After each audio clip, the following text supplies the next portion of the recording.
Hello, hello. What's up, y'all? Thank you for tuning in to Soulcast. This is a podcast where we allow the soul to broadcast information, knowledge, wisdom, quotes, opinions, and so much more. Reminding everyone who is listening that this is only, and I mean only, for informative purposes. I only speak from my own experiences, okay? What is spoken on Soulcast are my truths, my beliefs, and it's all based off of what I've learned from others around me, what I've read in books, and what I experienced entirely on my own. Soulcast is here to express, shine light on, and challenge all things mental, spiritual, emotional, and physical. Everything is up for discussion over here, okay? Feel free to email us for topics you'd like us to discuss. It'll be below in every episode details, okay? Now, let's get into the good stuff. I'm Mila Nunez, your host. Let's talk about it.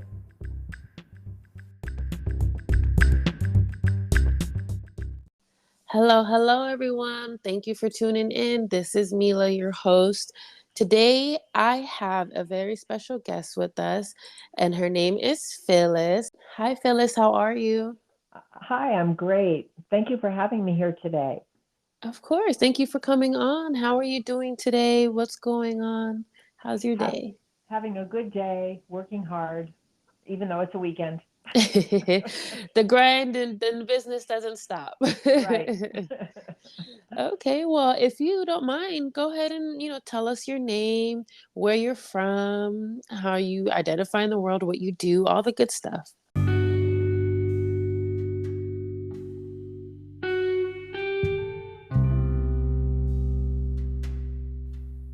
Hey y'all, quick disclaimer.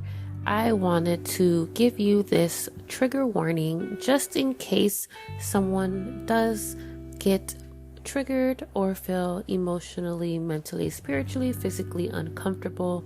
We will be discussing topics such as grief, loss, death, trauma, sexual assault, domestic violence, anything that can be very traumatic to someone's emotional, mental, or spiritual well being. We just wanted to give you this quick little update just so that you can prepare yourself. Thank you for tuning in. Let's get into it. If you don't mind, go ahead and, tell us your name, where you're from, how you identify in the world, what you do, all the good stuff. Yeah. My name is Phyllis Leavitt, and I grew up in New Jersey, but I live in New Mexico right now and have lived in New Mexico for quite a long time.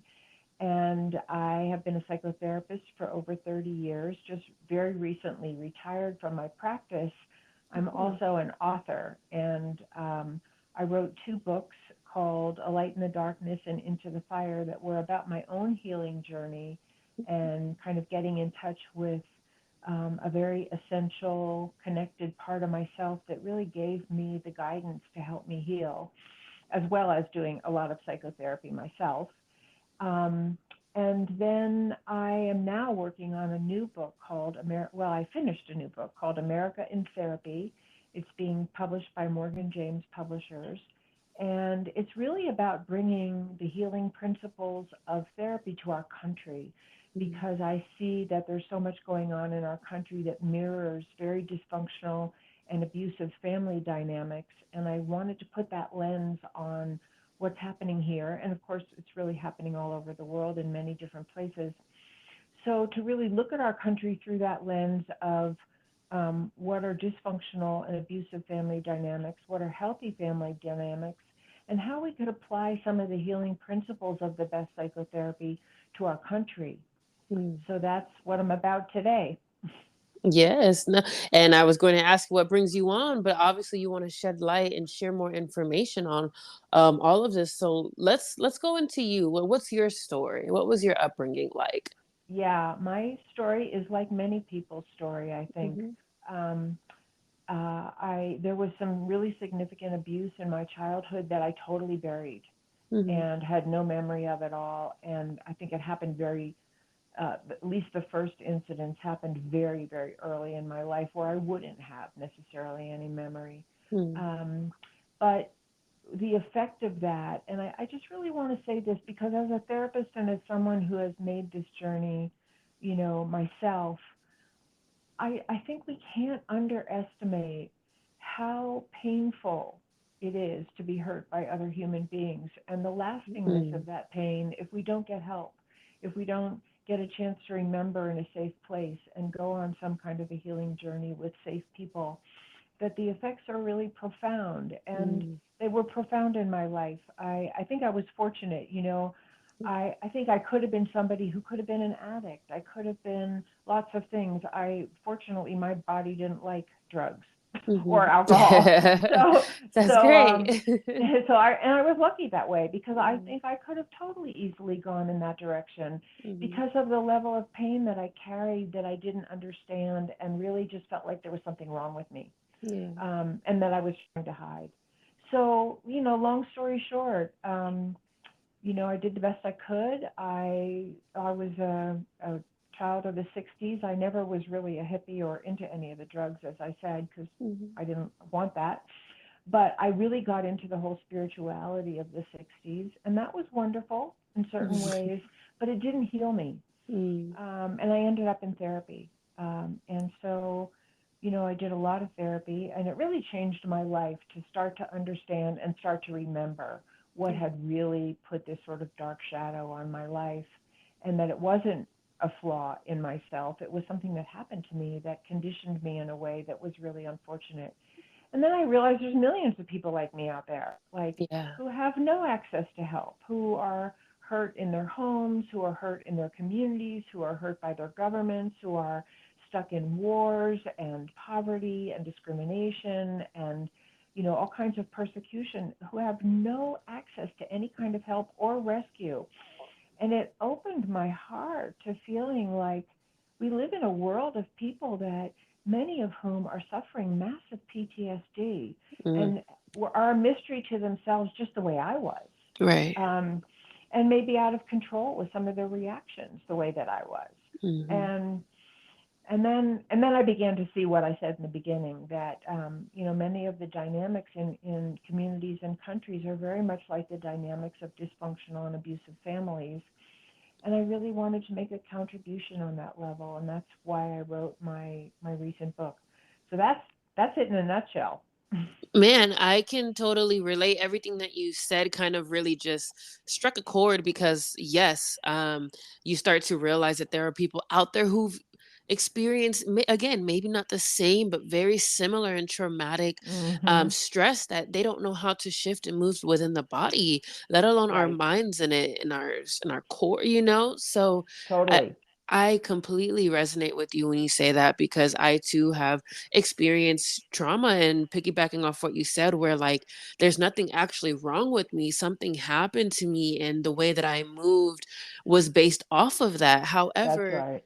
that can no longer have control over me, right? Like I will not let that um, be the factor as to why I can't or I won't. Right. So yes, I completely I hear you. I had a conversation as well with someone in another interview where we were talking about um victimizing ourselves a lot more than we need to, right? Right. And so allowing ourselves to kind of just fall back and be like, this had happened to me and it did. However, this is what I'll do now, or this doesn't have to be the defining reason of why I can't be happy or I don't get love or why I can't love myself, you know? So Right. I completely agree with you.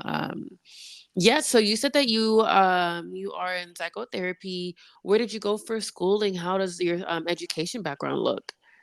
Yeah, I went to, had an undergraduate degree Mhm. right out of high school, and that was just Oh. in liberal arts. And then I had children and, got married and had children, and I really wanted to go back to school. And I went to Antioch University, Mhm. and I got a master's degree in psychology and counseling when my children were very little. Mhm. And just to piggyback off of that a little bit to say, I totally agree with you that the goal is that what happened to us doesn't define who we are. It Mhm. actually isn't who we are. It's Mhm. something that happened to us, and it's sort of a a layer that got laid over who we are. And the best healing work sort of peels that layer off, or layers, Mm-hmm. and reveals to us and makes accessible to us our essential self, our goodness, our innocence, our gifts, and our strengths. And I think for the most part, we need safe other people to help us do that. There are Mm, certainly miraculous people who do it on their own, but I think the vast majority of people really need a safe person to express their pain with and to reprocess their pain with. And that's why I became a therapist. And I'm not saying that therapy is the only way to do it, because one of the goals of my book is that we kind of get that we need to be those safe people for each other. right. I completely agree. And I do not want to say therapy is the one all be all. However, Right, on my side, I have a psychiatrist that I've been seeing. In February would be 2 years now. And the work that we have been doing and the results of my thought process and just the way I'm able to handle conflict now really has helped me. And they allow you, psychiatrists, therapists, counseling mentors, life coaches, shamans, all they do is they open up their toolbox, right? And they pull right. out the necessary tools that you'll need to be able to handle and build a structure or a way to deal and handle stress better, anxiety. So I do believe that therapy, if when in doubt, is a great way to go. I totally agree.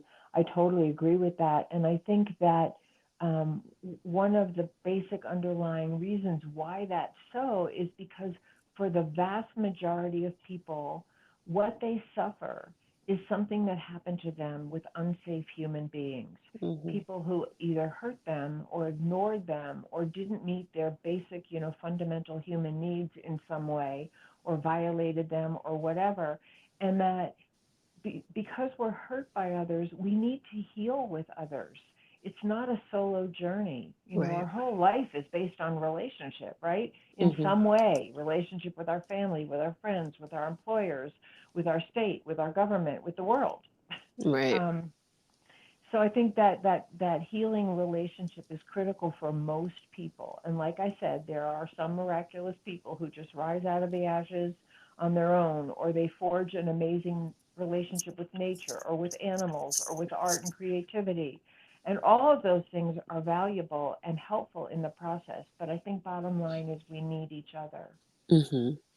Yes, I absolutely agree with that. I love that you say that because a lot of the times people are thought, for a long time people thought if you went to you talk to a therapist or a psychiatrist that you're cuckoo or like Right. you're crazy and stuff like this. And I love that now in today's society, like we are heightening it and putting more focus on making sure that people have mental health resources and access to it.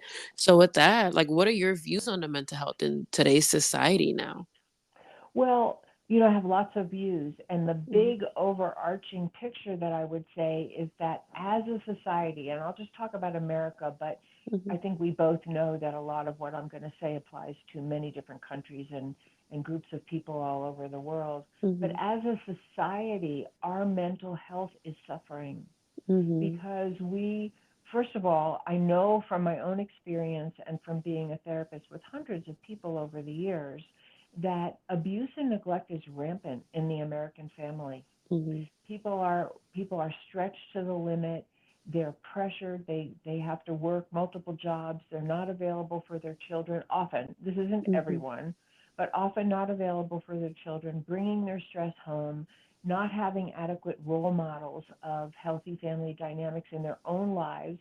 So intergenerationally, they're passing on neglectful or abusive or dysfunctional dynamics. And it's really much more widespread than I think we would like to believe, mhm, because we're kind of taught to put on a good face and look like we have it together and pretend like we're independent and we don't need anybody, when actually we really do. And many, many people are suffering and just kind of white knuckling it through life.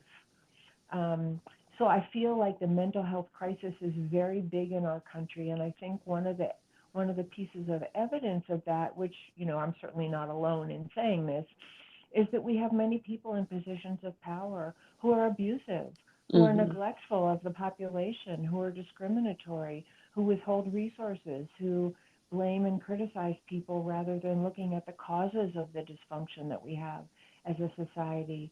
And that's what the best psychotherapy does. It doesn't blame people, it looks for the root causes and tries to heal them.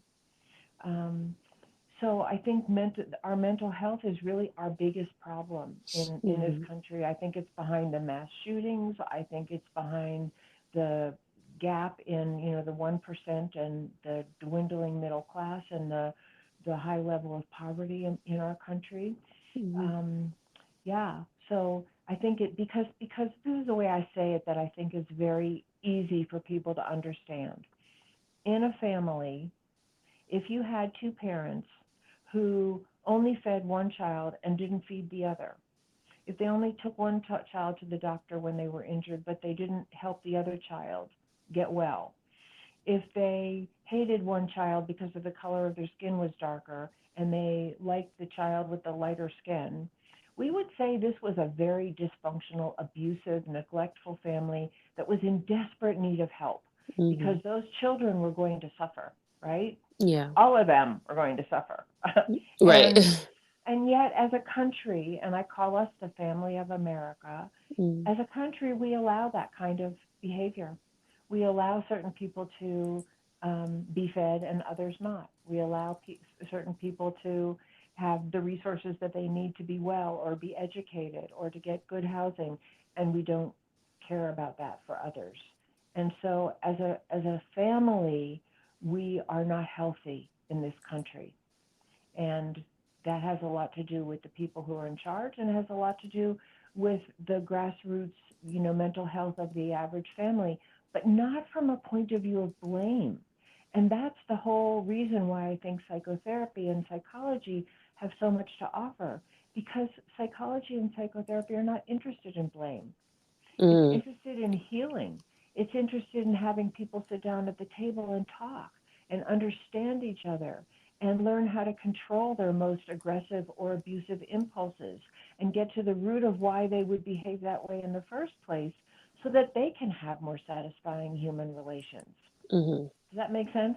That makes a perfect sense. Being someone who, again, I don't have a therapist where I just talk about my feelings, right? I have a psychiatrist who is very invested in neuroscience and getting the understanding Mm, root as to why I think the way I do, right, and understanding, oh, I can actually shift the language and I don't have to see it and view it that way.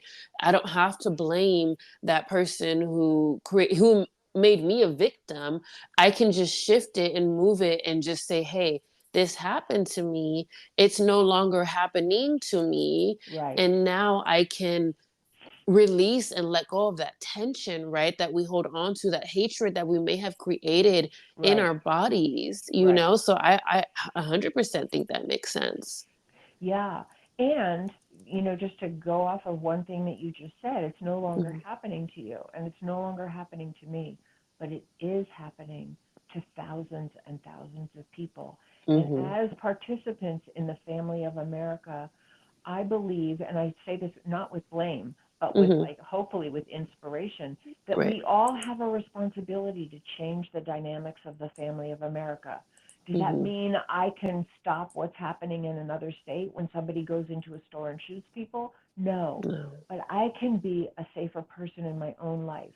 I can be more loving and more kind in my own life. I can take Mm-hmm. more responsibility in my own life, and I can have the voice that I have, like you have the voice that you have, which is a Mm-hmm. contribution, right? Right.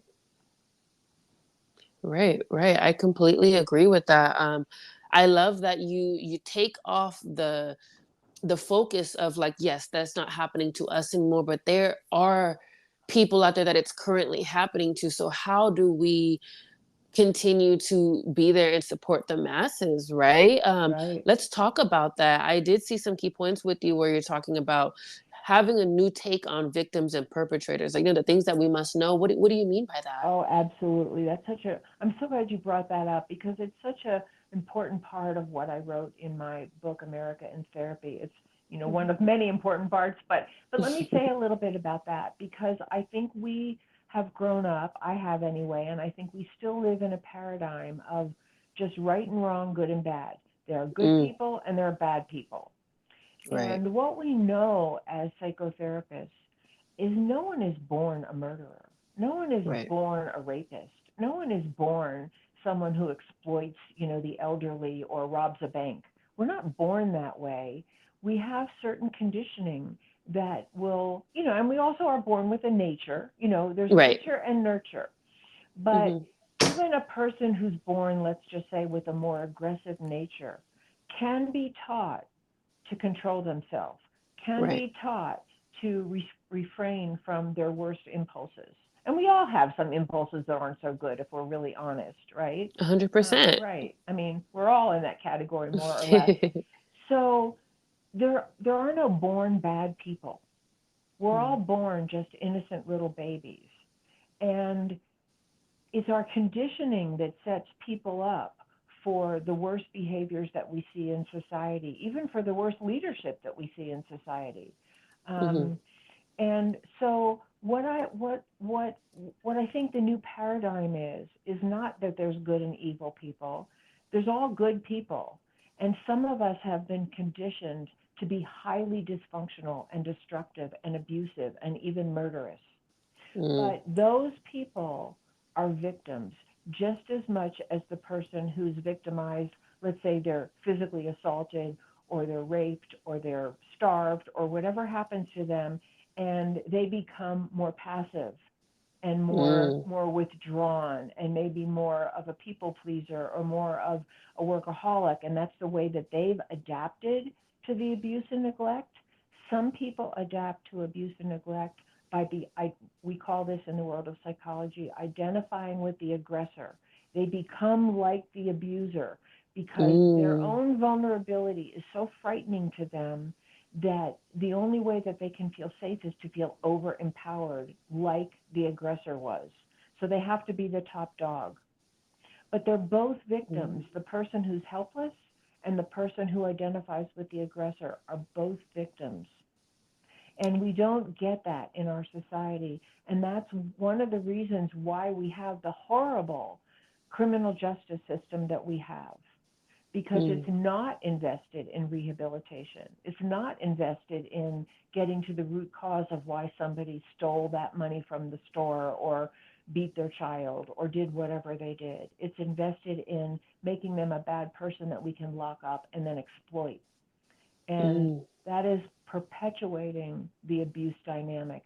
One of the things I read when I was writing my book was that, and I don't remember the number at the moment, but a very high percentage, more than 50% of incarcerated people today have unhealed child abuse.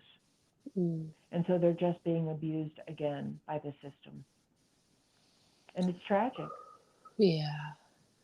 Wow, sorry. That hit home a lot because I want to go back for a second where you talked about how those victims become, they create this persona of being their abuser, right? They have those Right. personalities and the behaviors and the traits. And I want to personalize for a second with that because for me, I noticed that when I went through sexual abuse, sexual trauma when I was younger. Yeah. And for me, I think how it showed up in my relationships, my romantic ones, I would say was being the one who took care of everything, right? The one who worked the most. You don't have to worry about anything. It's okay. I'll pay for it. Don't worry. Right. Like, and when you were talking and speaking on it, I was like, whoa, yeah, like I can see where it did show up in moments where I needed to have that sense of control, right? Right. And having that power to make myself feel higher and better and about myself and what I've went through because I'm still carrying and harboring the trauma that has happened to me when I was younger. So yeah, I completely can relate and agree with what you have just stated. And going to the justice system, right? Like I feel that if we were given a psychiatrist, a therapist, or someone who was on the team to be able to help make these decisions before we send someone Right. to, you know, to really be in a cage, is like, let's see how we can first better this person before we make this person a criminal for a mistake or something that was necessary for them to make. That's right. Absolutely. Wow. And, again, piggybacking off of that, then the bigger question is, what do we need to do in our society so that we're not producing people who are rapists and Mm-hmm. murderers? Because it's on us, you Yeah. know. And I don't mean that again in the sense of blame. We are neglecting our fellow human beings. There are Yeah. children living in poverty. There are children living with a drug addictive parents. So instead of punishing the parents, help the parents. Let's Mm-hmm. put our resources, our tax dollars into good child care, Mm. raising the minimum wage, providing better housing for people, um, all the things that would help families be more attentive and more loving to their children and get some of the things that they didn't get themselves. Because Mm. that's how we produce a healthy society is we Right. invest in our families. We invest Mm. in people. We don't invest in prisons. We don't invest in weapons of mass destruction that are designed to kill millions of people at a time or hundreds of thousands or whatever they are.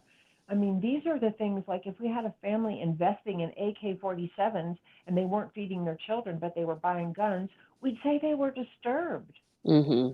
But that's what we're Right. doing as a country. Mm. And I love that you use that analogy because it's very true. We romanticize certain things and punish others when Right. realistically they're pretty much the same thing. You know, like that it's I love that you said that because you're saying that if we actually created a safe and healthy, loving and warming environment for our human population, we wouldn't have this much suffering on We wouldn't. society. We Whew. wouldn't need to have war. We wouldn't Exactly. need to have police brutality. We wouldn't need to have more prisons than any other country in the world, or I don't know if that's the right statistic, but it's really Right. high. We wouldn't need these things. It's really like that's why I feel like the lens of looking at our country and our politics and our policies through the lens of family systems is the way to go. It's the most healing lens to take because when you heal families, you heal individuals. When you Mm, heal a community, you heal the individuals in that community. When you heal the individuals, you heal the community. It's mm, they go together. right. Hand in hand. I completely agree with that. I was going to ask you a question actually. So, when it comes to the government and the higher ups of like in positions of that have the power to change things, do you think there's a personal benefit there? Do you feel like there's a reason why we don't have what we need in society, you know? Like, what are your thoughts on the system? Well, I mean, I think there's a lot of angles to take on that question. So I'll Mm-hmm. say one, and then if you think of others, or if I think of another, I'll say it. But Mm-hmm. I think we're addicts as a Mm, society. We're addicted to money. We're addicted to wealth. mm, We're addicted to control. We're addicted to yeah. power.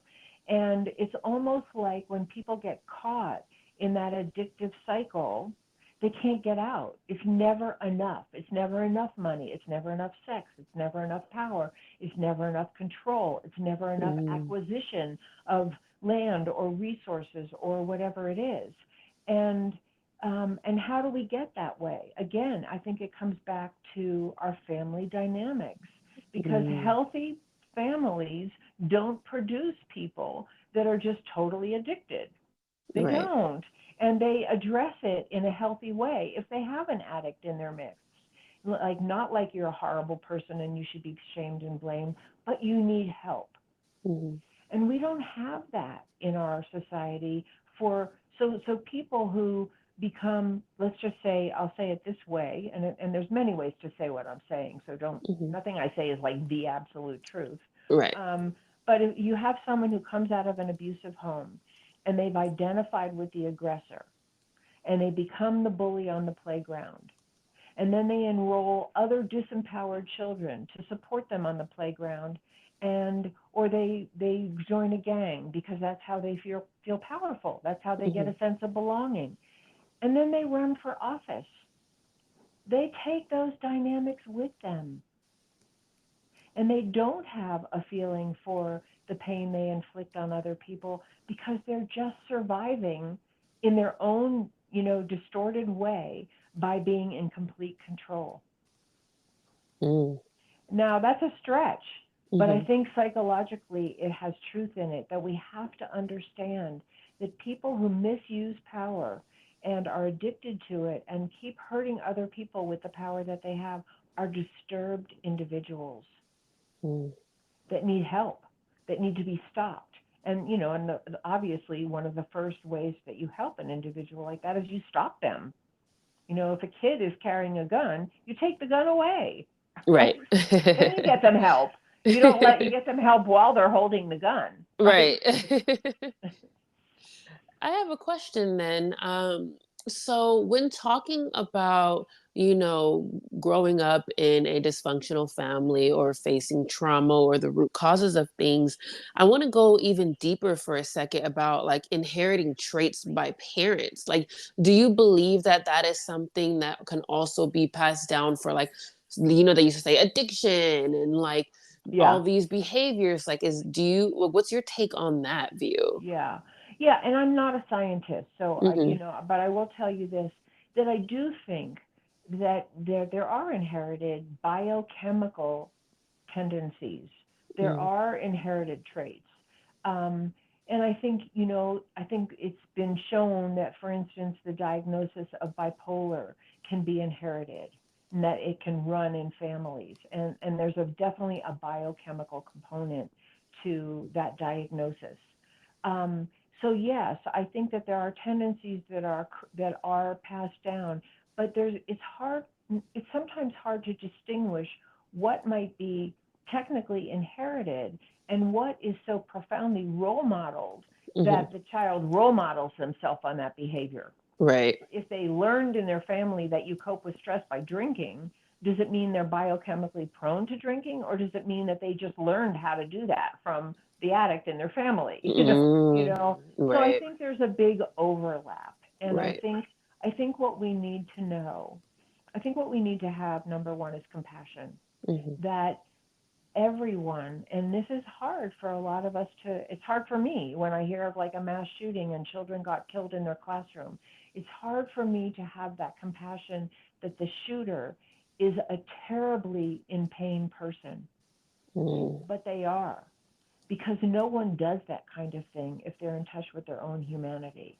If they right. feel loved and they feel like they belong and they feel like they're valued and they've learned healthy boundaries and they've learned peaceful conflict resolution skills, they don't go and shoot up a school. Mm-hmm. So often people who commit these kinds of atrocious crimes are suicidal, Yeah. and they end up killing themselves or letting themselves be killed by the police because they really want to be taken out. That Mm, comes from pain. So we mm, have to know that, and I guess the bottom line of what I would say is yes, there are people who have brain anomalies, who have messed up biochemistry, and we may not know how to treat all those people. And there may be some of those people that we need to incarcerate because we don't know how to help them and they're not safe in our society. But I don't think that's the vast majority of people. I don't. mhm. I think the vast majority of people can be helped if we have that lens on what's wrong with them and we want to offer that help. I saw a couple of very powerful documentaries on incarcerated men. One of them was called the Dhamma Brothers, and the other one, I'm not sure what the title was, but I think it was something like The Masks We Live In or The Masks That We Live Behind or something like that. And they were interviews with men who had committed murders, and many of them were incarcerated for life with no parole. And they talked about their childhoods. And Mm, I'm telling you, it just was heartbreaking. One Yeah. man saw his father murder his mother. One man was abandoned in a house out in the woods by his mother, and nobody ever came back. And he somehow found his way into town and went into foster care.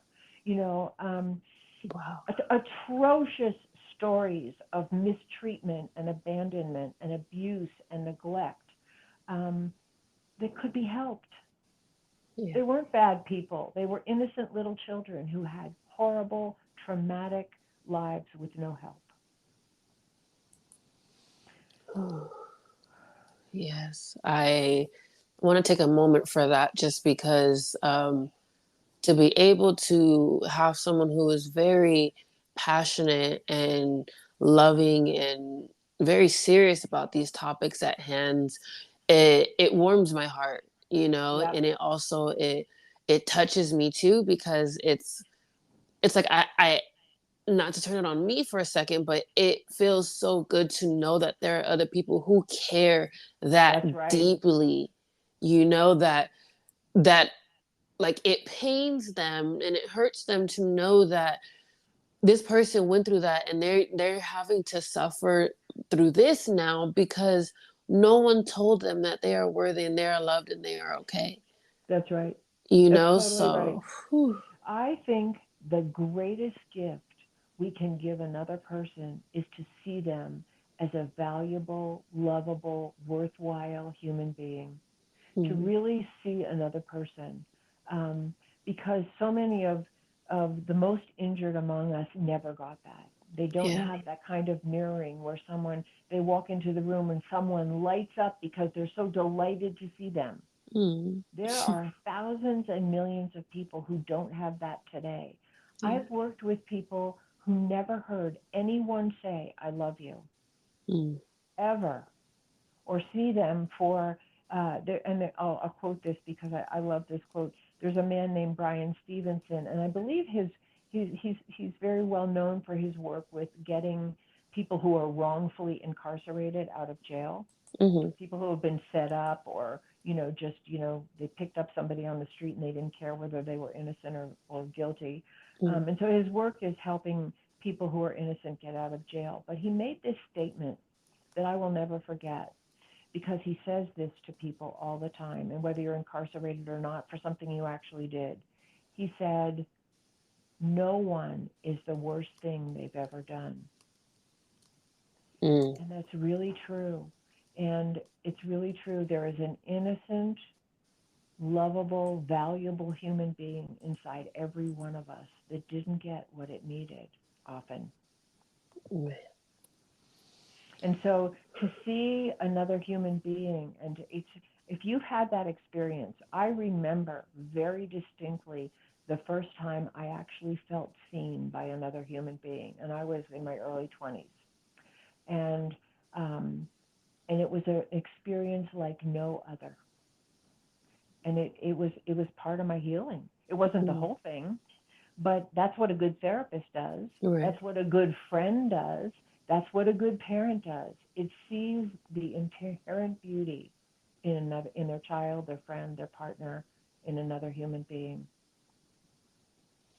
And it lights Mm, that part of us up. And when it gets lit up, that part wants to grow. right. Yes, I love that. Yes, I honestly, there are times where I tend to fall into my past tendencies of people pleasing. And Well, we all do. right. We all do. And so I have a question. So when it comes to, seeing that individual as a person, accepting them for who they are in this moment and still giving yourself to them, what happens when you are facing those who like to manipulate and use that? Right. What Well, are some skills that we right. need? No, I think that's a really good question, because love and seeing other people doesn't always look like soft sweetness. Hmm. Sometimes it does. Sometimes it looks like compassion and empathy and just sharing and communing and hugging and whatever. But sometimes being loving is being a truth teller. Hmm. Like, this is not okay with me. What you're doing is not okay. You Hmm. cannot speak to me that way. Um, But there's a difference between standing for the truth of a healthy relationship with someone Mm-hmm. and hating them Mm. or acting out on them and feeling entitled to assault them verbally or otherwise because you don't like how they're being. Mm-hmm. There's a big difference. And in a healthy society, we still have to restrain people who are out of bounds, but we Mm-hmm. can still do it with love. We Right. can still do it with knowing that there's and hoping that there's someone reachable inside them. Mm-hmm. Mm-hmm. But yeah, I mean, I call that love with a sword. You know, love with I a love sword that. cuts through bullshit, cuts Mm-hmm. through the illusion that you get to act out, Right. cuts through bad behavior, but it doesn't hurt. It's still Mm. love. It's still love. And if you've ever had that experience, and I'll share one. I don't remember what the incident was. Unfortunately, I did something that offended a man that I was working with way back in the day when I first had graduated from graduate school. I don't know what I did. The memory's too far away. Right. But whatever I did, it hurt his feelings or it upset him or it bothered him. And he sat down with me and he said, "Can I talk to you?" And I said, "Yes." And I really we were friends. Mm-hmm. And he told me whatever it was that I had done that disturbed him. But you know what? I still felt like he really cared for me. And I Mm-hmm. still felt like he wanted to preserve our friendship. He just wanted to clear the air. And I had never had an experience like that with another human being until that day. Wow. And it gave me such a picture of how we could be with each other. He was totally honest with me. He didn't mince his words. He told Mm-hmm. me exactly what I did that bothered him. And I could say, "I'm sorry." Yeah. I could fully say, "I'm sorry." Um, and it was much easier for me to say, "I'm sorry," because he didn't attack me. He didn't Mm. shame me. He didn't blame me. He didn't hate me. He didn't cut off our friendship. He actually wanted our friendship to be better and our working relationship to be better.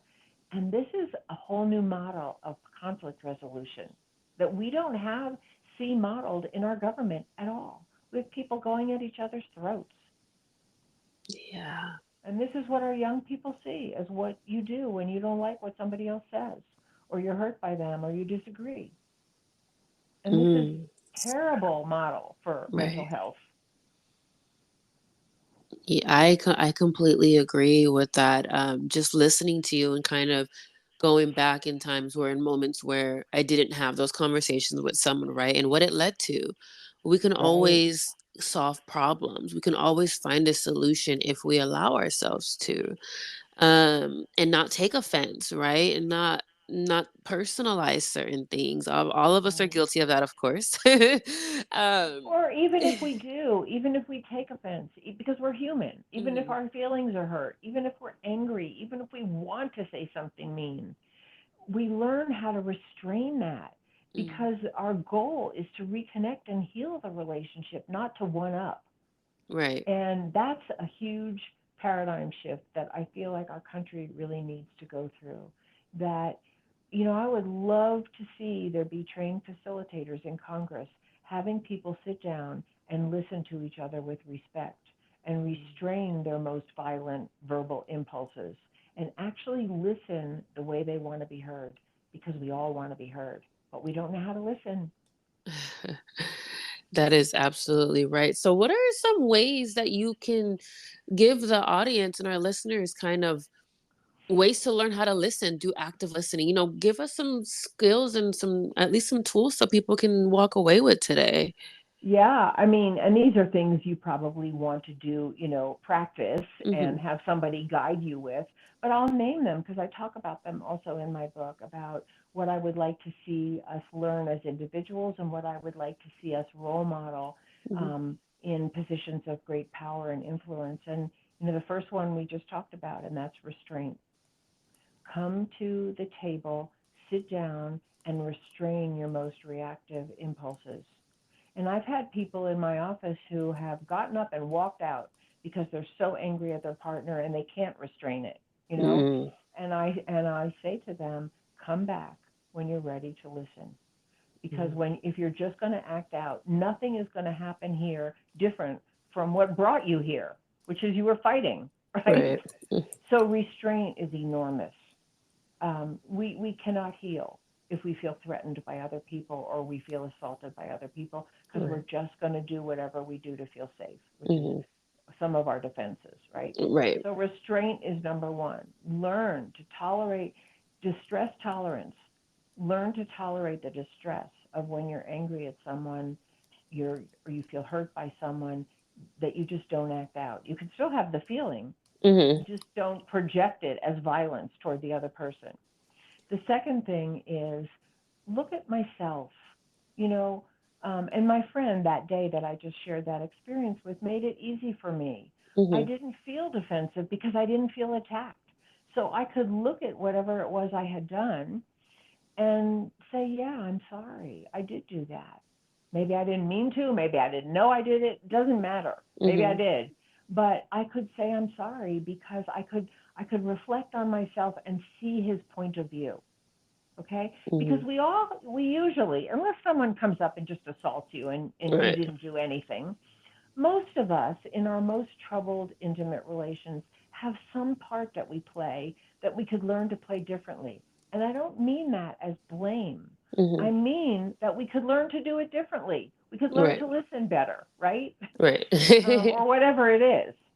So reflection on ourselves is key. I had a teacher when I was in graduate school in a class on couples therapy, and he said, and I'll never, you hear these things and you never forget this one sentence, Mm-hmm. right? He said, the couples who do the best are those in which each person is really willing to reflect on their own behavior and take responsibility for themselves and make changes themselves. Because Mm-hmm. most people come to therapy wanting the therapist to fix their partner. They Mm. want to prove their partner wrong. And of course, that's the heart of most fights that people have. You're wrong and I'm right. And I'm going to beat you until you know that you're Right. wrong, right? So reflection on myself, taking responsibility. Maybe I could soften my tone of voice.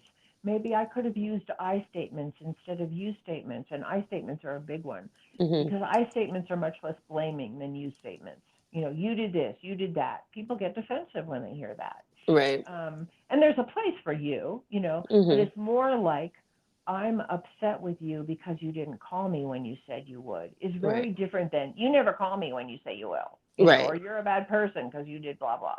So taking the blame out of how we communicate is a big one. And that's Mm-hmm. part of taking responsibility. I become responsible for how I communicate with you.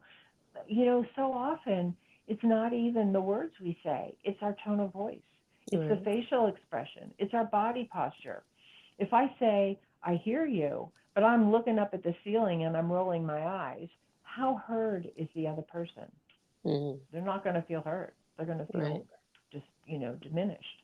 Mm-hmm. Um, and the next one is so it's restraint, reflection, taking responsibility.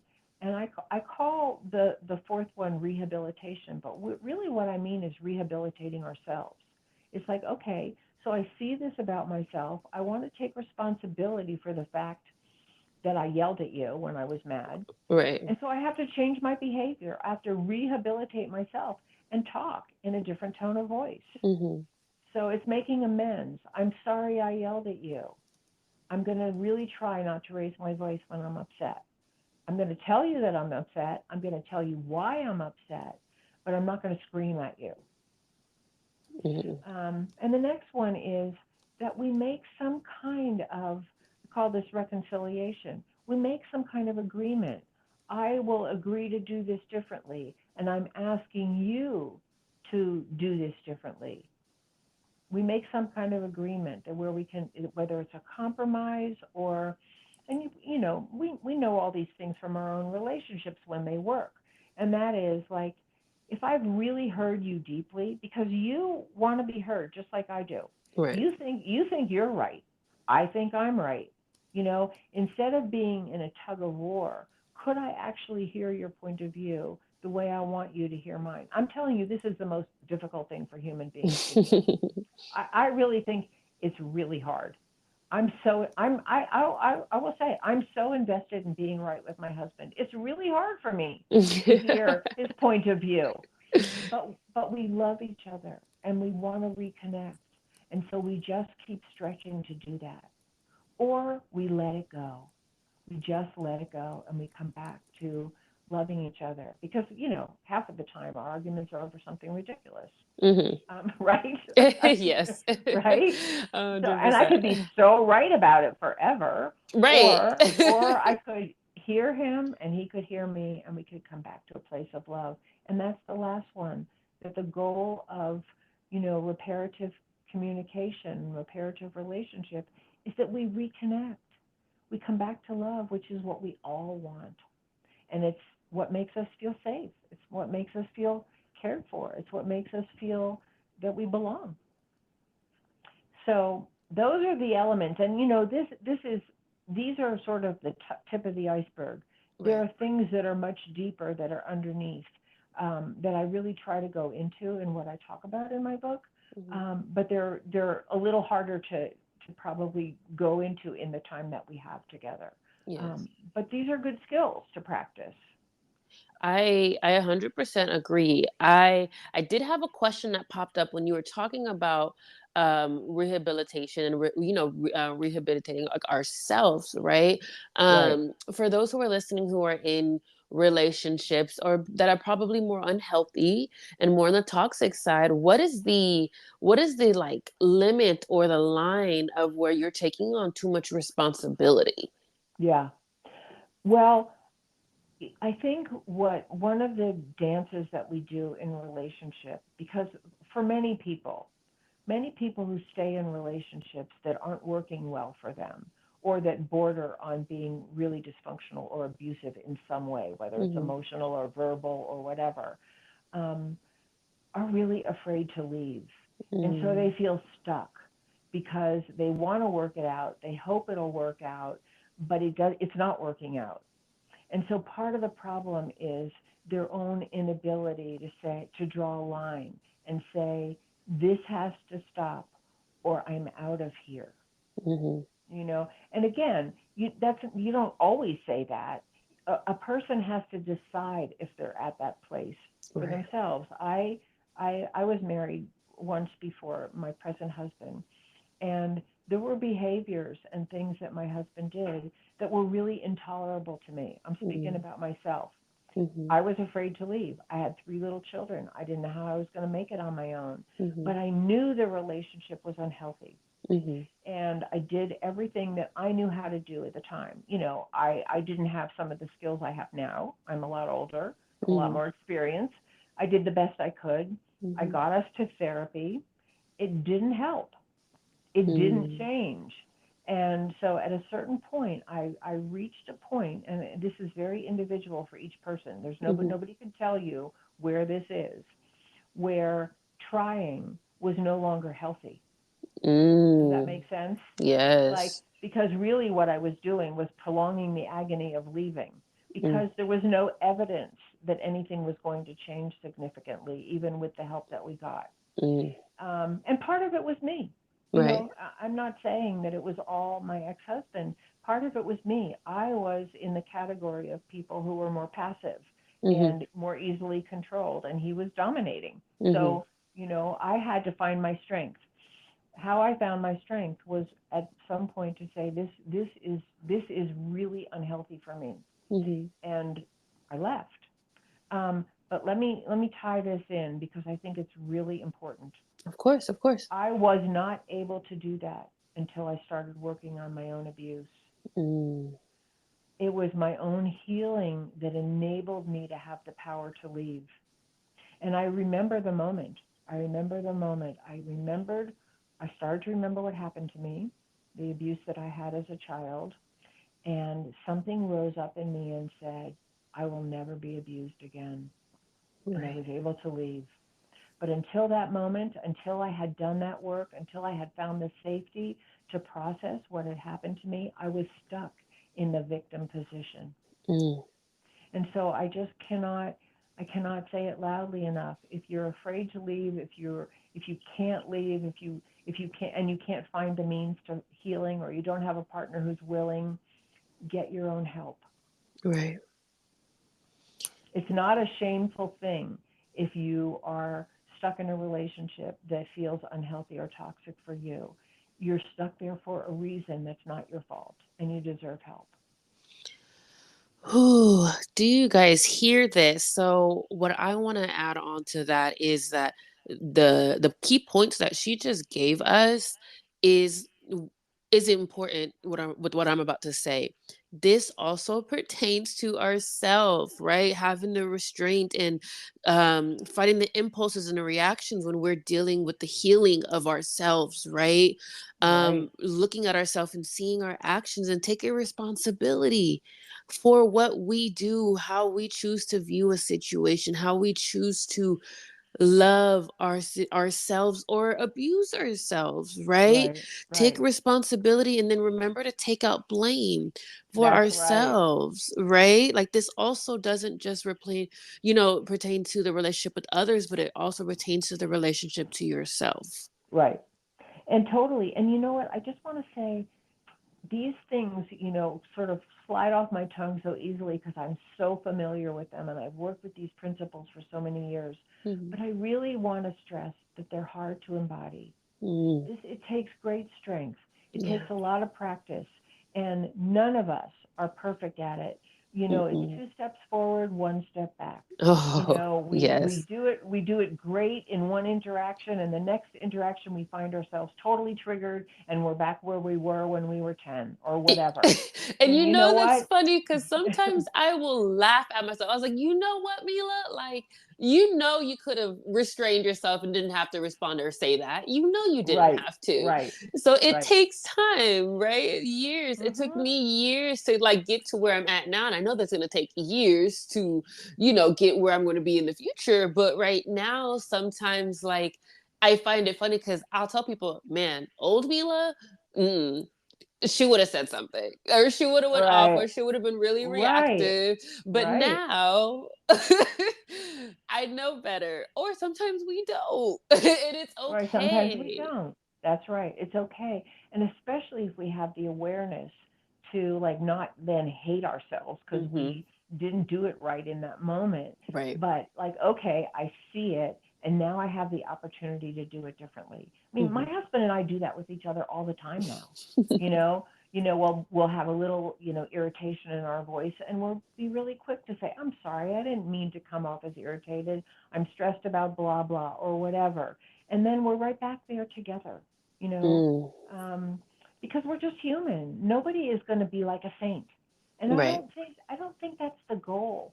I think the goal is that we don't do too much damage when we're triggered, Mm-hmm. and that we come back faster and faster and faster. Yes, 100%. And I wanted to ask, okay, so what do we tell those who want to justify, well, they that stand very firm in their belief that they should be upset and it should be the end all be all? What do we say to those people who choose to be like, no, like, no, I'm not willing Mm-hmm. to, who are also resisting that as well, but want to, but they want to resist. What do we say to them? How do we meet them? And again, I don't know if there's a one size fits all because Hmm. there's so many different situations that come up. Yeah. But I think if somebody really stays in an assaultive kind of blaming state, and they don't see any responsibility of their own, and they just want to blame or punish or retaliate or whatever they want to do, act out. I Hmm. think it's okay to say, um, you know, this isn't okay with me, and I'm Hmm. totally willing to talk with you when you're willing to like also be a participant and listen to me the way you want me to hear you. And Hmm. then I'm taking a time out. If it's a boss, it's a different story. Sometimes people don't have, and this is part of what a lot of people suffer from, because I've had a lot of clients over the years who suffered in their workplace from Hmm. people who were very dysfunctional and emotionally abusive in the workplace, and had power trips and did whatever they did. um, and in those cases, I think you have to like be very judicious about how you address it. You Hmm. might have to go to HR. You might have to find a way to have a supervisor intervene. You may not get help. I've had a lot of people who there's just nowhere to go. Hmm. um, and I think that And again, this does not apply to all people. Mm-hmm. If you can get another job, leave. Because, because often people don't feel like they have any other choice. They don't feel like they can't leave a relationship, they can't leave a job. And Mm-hmm. sometimes people really don't have a choice, or they Right. don't know that they have a choice because they can't lose that income. Mm-hmm. And that's a very terrible thing. And I don't have an answer for it. Except, and there is no good answer. If someone's Mm-hmm. mistreating you and you are dependent on them and you can't leave, it's, it's a continually traumatic experience. It just is. Yeah. Um, the I would just say get your own help, find support outside, talk to other people that care, um, and just strengthen your own inner boundary to like not take on their toxicity. Mm-hmm. But that's a last resort, you know. And it's for, like I said, for many people it's the only resort. But if you can leave, if you can find a way to leave, if you can get up the courage to leave, and you've tried everything before that, then do. I had a client in a group um, years and years ago when I was in my very first job working in an agency. We ran a group for adult survivors of incest, and it was mostly, I think it was all Mm-hmm. women. And there was a woman who was in a bad relationship, and she said, "I just can't see myself leaving. I can't leave." Mm-hmm. And 6 months later, she left because she did that healing work. Mm-hmm. And so not to underestimate the power of doing some healing work and getting support and it possibly opening up choices. But I would just say it is really one of the tragic things in America today that so many people work in environments where they're not valued and they're not treated well. And there's where, as a society, we have to take some responsibility to change this.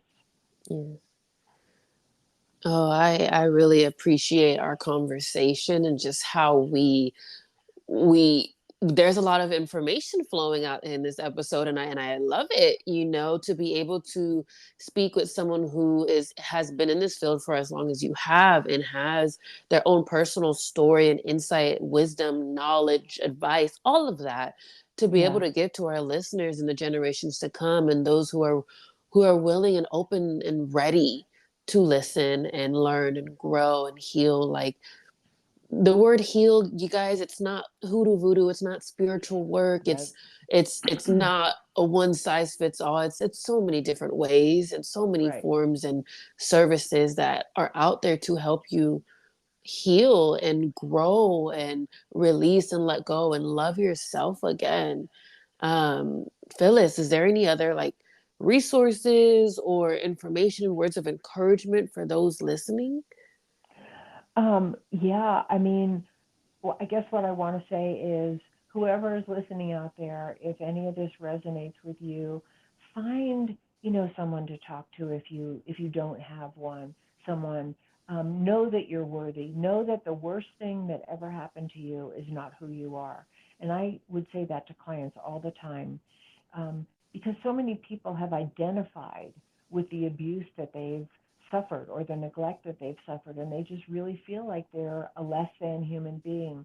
No one is a less than human being. And not only is no one a less than a human being, but we all have some kind of gift. We all have some Mhm. kind of strength. We all have something to share that's worthwhile with other human beings if we're free and safe to develop and express that. So, you know, don't be afraid to be vulnerable. Don't be afraid to let your pain show.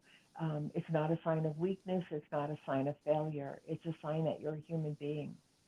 Mhm. Oh, Phyllis, thank you so much for talking with me and being open and available and willing to have this conversation with us. It means so much to me, and I'm sure it'll mean so much more to a lot of those who are listening and Well, resonate. thank you. Thank you. All right. Well, again, I would hope to talk to you again soon. I loved our conversation.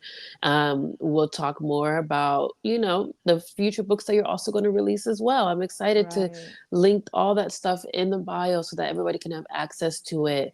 Um, so if you guys are listening, go to the Yeah. episode details. It's down there. Is it okay for me to just share where people can find me? Of course, please do so. Yeah, please. I would love to connect with anyone who wants to connect. I have a website, which is my name, www.phyllisleavitt.com. I'm on LinkedIn. I'm on Facebook. I'm on Instagram. I have lots of videos on YouTube. I have lots of other interviews on my website. Mm-hmm. Just please feel free to connect with me. My book, America in Therapy, is being published by Morgan and James, and it's available at any place where you buy books. Mm-hmm. So, yeah, and I just want to thank you so much for giving me the opportunity to share, because I'm passionate about what I'm saying. I want our country to heal. I want people to feel safe. I want people to be able to be their best selves Mm-hmm. and to be loved and appreciated for who they are. And that's why we connected, and that's why we were able to get on Yeah. this episode together, because I definitely felt the same about you when I found you on Podmatch, which is great. I just Yeah. started that soon, so Oh, I was great. glad to have met you through there. It's very insightful site, so I appreciate you for reaching out and getting this, initiating. I love that. Yeah. Well, thank you so much for having me. And thank you for your great questions, for sharing your experience, and for being so insightful about all these issues, because you have a lot to share that's of great value. And I really appreciate you. Thank you so much. Thank you so much. And you have a wonderful rest of your weekend and enjoy the Sunday that we have left. Thank you so much. Thank you. Have a great day. You too. Bye bye. Bye.